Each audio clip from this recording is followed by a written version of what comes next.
Here are some more myths that you might actually believe about World War II. Myth number 1. Most US soldiers were issued a Colt M1911 45 caliber handgun as a sidearm.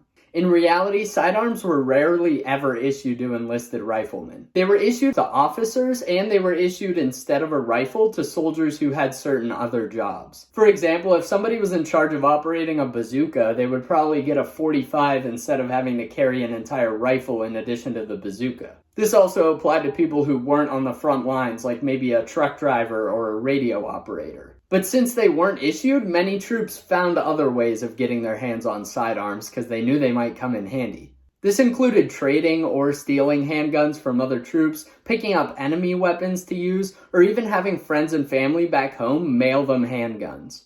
The next myth is actually somewhat related, and it's that the M1 Garand was the most produced US weapon of World War II. While the M1 Garand was the most common weapon used in combat because they were issued to riflemen, the US actually produced more M1 carbines during the war. Remember how I said that people who weren't on the front lines or had other jobs often got issued handguns? Well, the M1 carbine was actually meant to replace handguns for a lot of those people. The M1 carbine was much smaller and lighter than an M1 Garand, but it was still much more powerful and accurate than a handgun. This made it perfect for people whose main job wasn't shooting, but who still might need to fight at times. Because of their versatility, carbines were issued to a ton of different troops in World War II for a bunch of different reasons, and that's why more of them were produced than M1 Garands.